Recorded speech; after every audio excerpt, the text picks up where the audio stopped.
안녕하세요. 차별화된 변호사 성정모입니다. 제가 이 유튜브를 통해서도 좀 말씀드렸는데, 그러니까 보훈 사건이 생각보다 굉장히 많습니다. 왜냐면 우리나라에서 남자들은 이제 병역 의무가 있잖아요.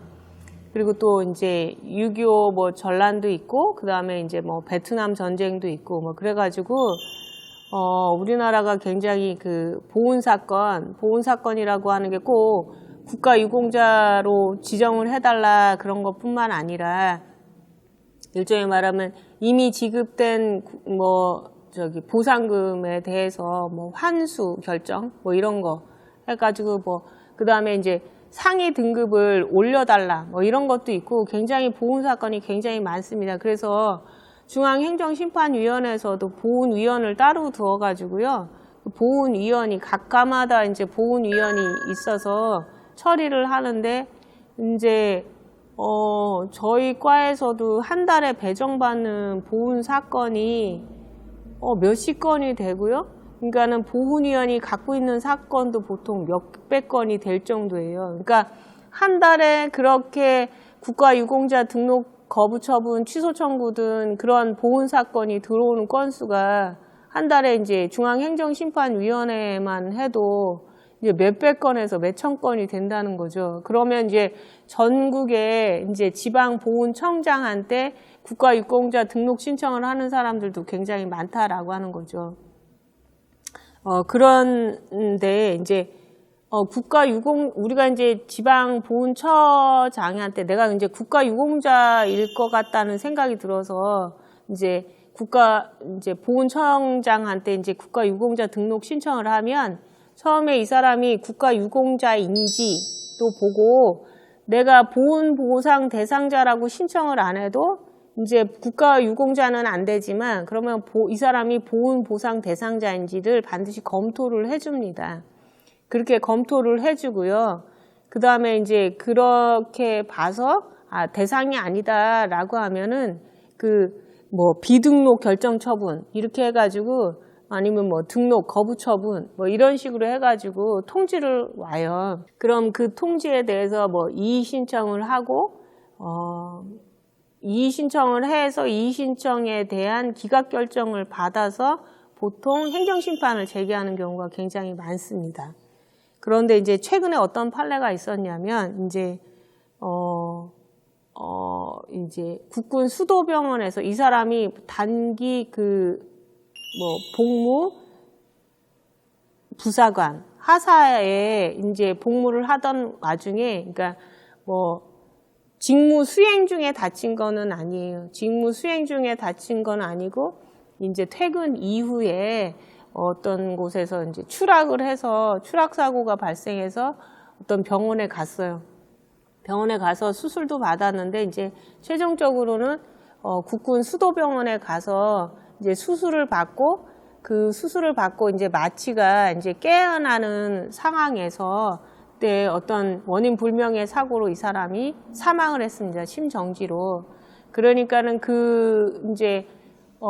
사람이 이제 사망을 하게 됐으니까 망인의 유족이겠죠. 이제 유족이 아마 어머니만 계셨던 것 같아요. 그 어머니가 당연히 이제 지방보훈청장한테 우리 아들이 국군 수도병원에서 치료받다가 죽었으니까 그러니까 국가유공자로 등록을 해달라라고 해서 국가유공자 유족이죠. 유족 사망을 했으니까 유족 그 등록 신청을 했는데 지방보훈처장은 그러니까 국가유공자 유족으로도 등록은 안 된다. 그리고 이 사람은 보훈보상 대상자도 될 수가 없기 때문에 망인이 그 유족으로도 등록을 할 수 없다라고 해서 둘 다에 대해서 거부 처분을 했습니다.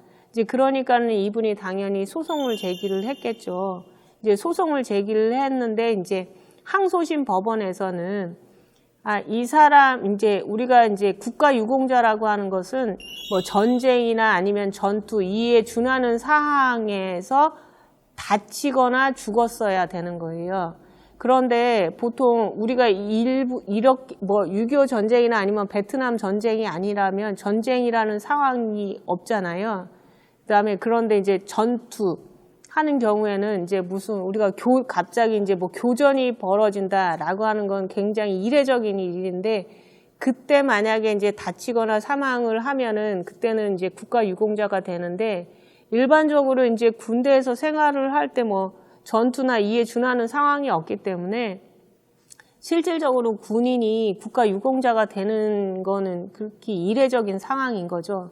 그래서 그런데 그러한 그 전투나 이에 준하는 상황은 아니지만 뭐 국민의 생명이나 안전보호 뭐 이런 걸 위한 그 직무, 그런 거와 직접 관련이 없는 직무 수행 중에 발생한 사고로 인해서 다치면 그 다음에는 이제 우리가 보훈보상 대상자가 되는데, 그때는 직무 수행뿐만 아니라 직무 수행을 위한 준비 행위도 그 포괄적으로 직무 수행의 범위 내에 포함이 됩니다. 그래서 항소심에서는 이제 이 사람이 그 상관의 명령으로 인해서 국군 수도병원으로 전원 조치가 돼서 거기서 치료를 받았다.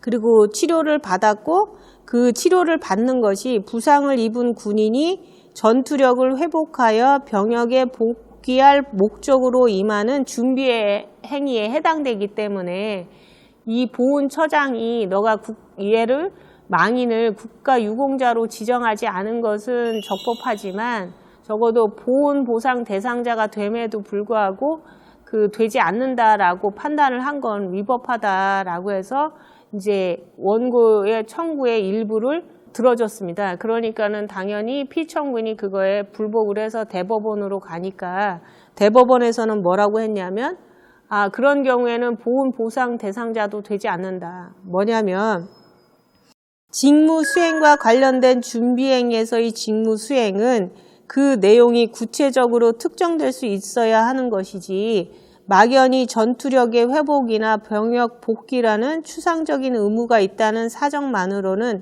이에 해당한다고 보기 어렵다라고 판단했습니다. 그러니까는 직무 수행을 하는 직접적인 직무 수행 행위뿐만 아니라 우리가 직무 수행과 바로 연결될 수 있는 준비 행위도 우리가 직무 수행으로 포괄적으로 보는 것은 그거는 직무 수행과 연결되는데, 그 직무 수행이라는 게 단순하게 뭐 전투력 회복이나 병역 의무 이행이라고 하는 추상적인 것으로는 안 되고 구체적으로 어떤 의무, 어떤 걸 하기 위한 준비 행위라고 하는 것이 특정이 되어야만 그것이 직무 수행을 위한 준비 행위지, 막연하고 추상적인 그것은 직무 수행을 위한 준비 행위가 아니다라고 판단을 하고 있습니다. 이제 제 그 유튜브의 댓글에도 이제 그 보훈 사건에 대한 그 궁금증이 많으신 것 같은데요.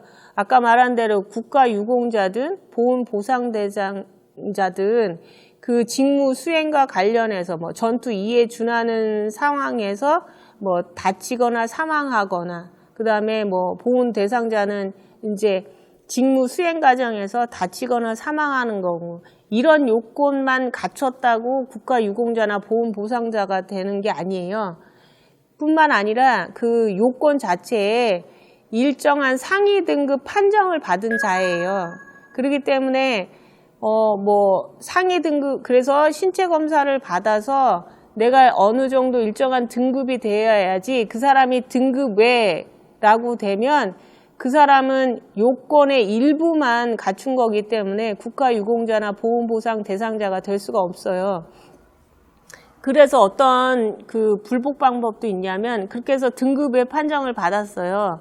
그러니까는 그 등급의 판정을 받은 사람이 야, 나가 왜 등급의 판정이냐, 나 앞으로도 계속 뭐 치료를 받아야 되고 뭐냐면 그 영구적으로 뭐가 잘못돼가지고 이게 회복될 수도 없다. 그러니 적어도 보통 그 등급의 기준점 하한이 보통 7급이거든요. 그래서 7급은 받아야 된다.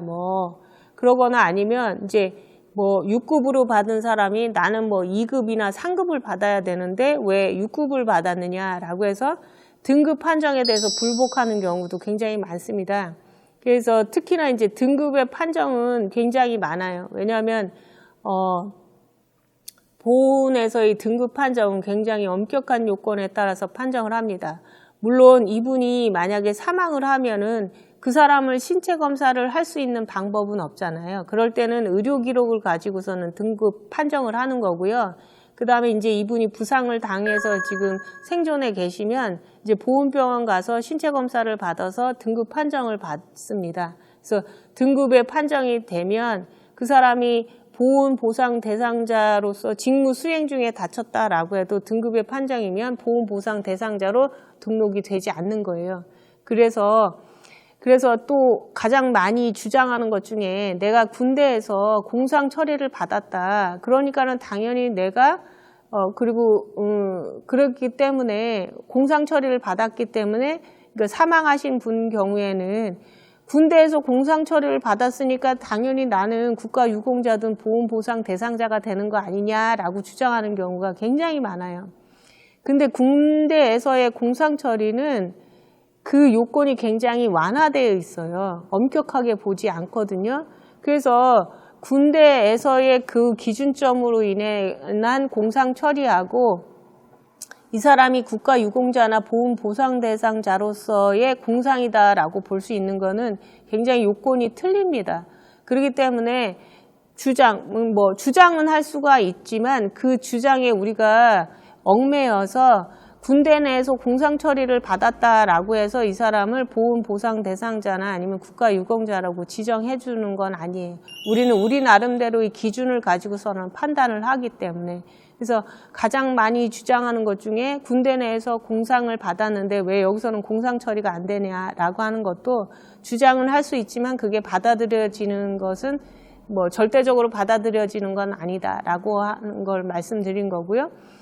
아까 말한 대로 직무 수행뿐만 아니라 직무 수행과 연결된 준비 행위라고 해도 그게 막연한 준비 행위가 아니라 구체적인 직무 수행을 위한 준비 행위라고 특정이 되어야만 그 공상으로 인정을 받을 수 있다라는 것을 말씀드리는 겁니다.